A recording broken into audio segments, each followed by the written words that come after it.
Здравей! Не знам дали сте готови, но аз съм готова да ви разкажа още една кратка, сладка история за сън. Обещавам да е много сладка, поне колкото днешната героиня, Ая.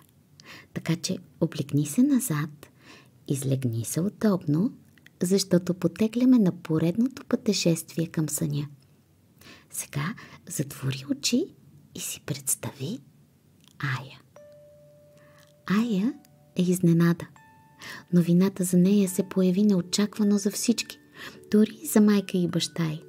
Беше си избрала красиви и талантливи родители, които макар и изненадани, заобичаха на мига дори и мисълта за нея.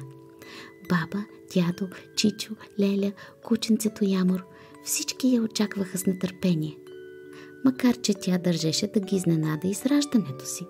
Беше и толкова уютно в топлото коремче на мама, че се наслаждаваше на топлината му 2 седмици допълнително. А когато се появи, беше ясно, че трябва да е Ая. Защото от А до Я, от началото до края, отгоре до долу, беше сладка малка топчица, която всеки искаше да вземе в прегръдките си.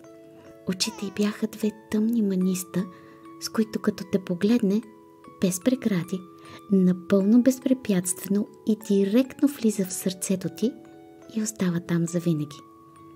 Така и до днес. Но да се върнем около 7 години назад, когато Ая беше почти на 4.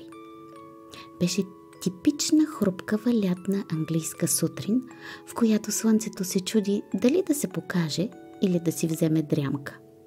Майката на Ая я държеше нежно за ръка и я водеше към детската градина.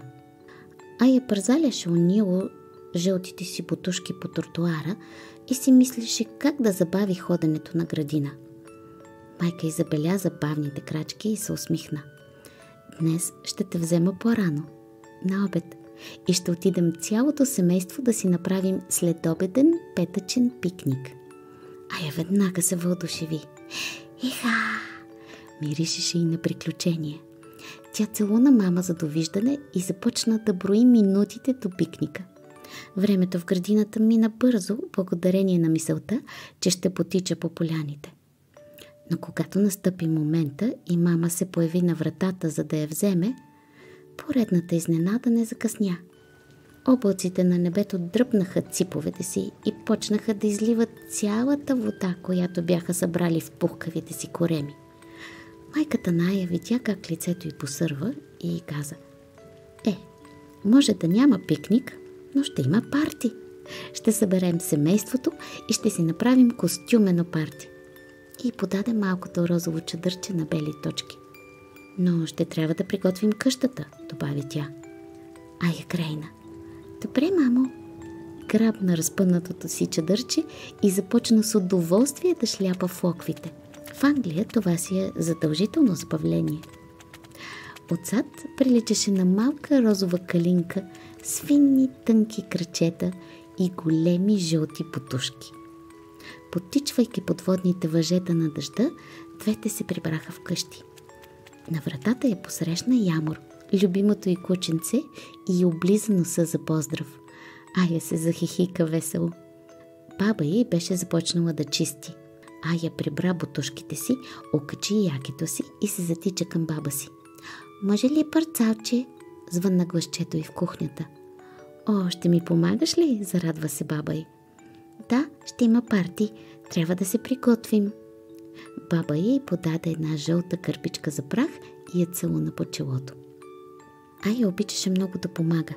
Любимо й беше да влиза в дупката на пералнята и да вади последните залепнали чорапки по барабана, за да ги простре. Тя погледна в дупката, видя едно изостанало самичко чорапче, извади го и се запъти към сушилника. Пътюм забеляза една от донапренените ролки за коса на баба си. О, трябва и аз да се приготвя, каза си тя. Хвана едно кичурче от косата си, както беше виждала баба си да прави, и щръкна скобичката отгоре. Малко я скубеше, но за красотата трябваше търпение. Започна да бърше шкафчетата, да прибира разпилените играчки, за да има място за сцена. Разглеждаше внимателно къде трябва да се избърше. Ямор вървеше след нея като инспектор и внимателно я наблюдаваше. Видя обувките с токчета на баба си и изведнъж се сети, че за костюмено парти ще й трябва розовата принцесешка рокля. И токчетата. Къде ги сложих? Попита тя Ямор. Ямор поклати глава. Да, каза тя и пъхна жълтата кърпичка в джобчето си. Отиде до детската си кухня и уверено бръкна във фурната й. Спомни си, че там ги беше скрила, за да не вземе някой друг да ги обуя. Не, че някой можеше, но за всеки случай. В къщата всички се суетяха наляво надясно и оправяха за партито. Баба готвеше нещо вкусно, мама подреждаше, а дядо разпъваше кабелите за караоке машината. Ая внимателно забърсваше докъдето можеше да стигне и се оглеждаше за роклята си. Но от нея нямаше и следа. Къде ли е? Ямор джафна и изпружи шия нагоре. Горе? Прав си! Много си умен, Мурче! Прегърна го тя и погали бялата му козинка. Извади жълтата кърпа, за да избърша още няколко неща и се втурна към стълбите. Къде отиваш, Ая? Попита майка й. Горе, за принцесишката рокля за партито. Добре, но по-тихо, че баща ти спи. Добре, прошепна Ая и се заискачва нагоре. Ямор понече да тръгне след нея, но тя му каза: Не, ти чакай тук. И той приседна послушно. Ая плъскаше жълтата кърпа по парапета, за да не пропуска и най-малката възможност за чистене. Стигна до вратата на спалнята. Отвори внимателно и тихо на пръстчета като балерина влезе в стаята. Баща й беше легнал по корем и спеше дълбоко. Ая се промъкна до гардероба, но там рокля нямаше. Отиде до нощното шкафче, запърса го отгоре и дръпна долното чекмедже, но и там я нямаше. Баща й се размърда. Ая го погледна и се загледа концентрирано в гърба му. На долния етаж всичко вървеше по план, но само едно нещо липсваше. Ая. Майка й се зачуди къде се бави.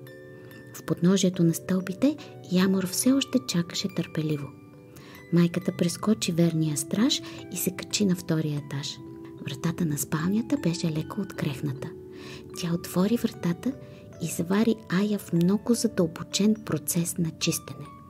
Беше хванала здраво жълтата кърпа и търкаше неуморно гърба на баща си. На главата й до напренената ролка се люшкаше ожесточено. Мамо, не излиза това мръсно! Ядосваше се малката честница и прехапваше устни от усилието. Един голям балон от смях изпълни гърдите на майка й и заплашваше да се пукне всеки миг. Ая отчаяно се опитваше да изтрие татуировката на баща си от гърба. Тя й приличаше точно на тези рисунки, които тя си правеше по ръцете, когато можеше да докопа някой черен химикал. Но тази хич не искаше да се махне. Едва сдържайки смеха си, майка й хвана Ая и изведе навън. Смейки се и махна ролката от косата и каза: Не се притеснявай, не е мръсно, но и няма да се изтрие лесно. Намери ли я роклята? Не, каза Ая. Сигурно е в стаята на баба, нали с нощи там си играхте. Двете намериха роклята и развеселени слязаха долу да видят докъде са стигнали приготовленията. Ямор се оживи, като видя малката си приятелка. Той тръгна след Ая, която събираше частите на костюма си. Токчетата, роклята и малката корона. Ая погледна мрачното дъждовно време през прозореца навън. Взря се в сивите неприветливи облаци и им се изплези. Навън беше облачно, но в душата й беше слънчево. Тя вкара Ямор в хола и започна да се облича. Той застана чинно на задните си лапи и я гледаше внимателно. Малката принцеса беше готова. Ая придърпа малкото си розово столче и седна до Ямор. Той я наблюдаваше с интерес. Слушай, Мурче, ще направим репетиция, окей? Ямор кимна. Ще изпея Мила моя мамо и ще кажа стихотворение, нали? Ямор беше безмолвен. Ая започна да пее, а той чинно слушаше и не смееше да помръдне. Той винаги беше най-верният зрител на нейните спектакли. Ая почти беше привършила с репетицията, когато на вратата се звънна. Мокри до кости започнаха да идват Чичо, Леля и всички останали от голямото им семейство. Появиха се като уловни войници, пирати, магиосници и феи. Баща й даже беше току-що събудилия се Питър Пан. Никой не се оплакваше от лошото време.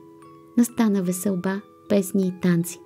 В хола отчетливо се чуваха чаткащите токчета на розовата принцеса, която подскачаше и се радваше на всички. Беше приказно. Всички се забавляваха много, смееха се от сърце, а дъждът чукаше по прозореца и съжаляваше, че останал навън.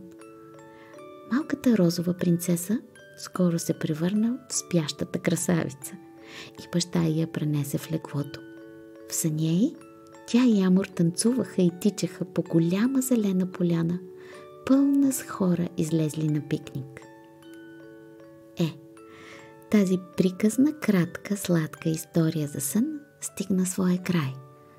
Но ти не спирай да пътуваш. Сънувай и не се притеснявай. Вътре винаги е слънчево. Леки сънища и леки пътища. Лека нощ!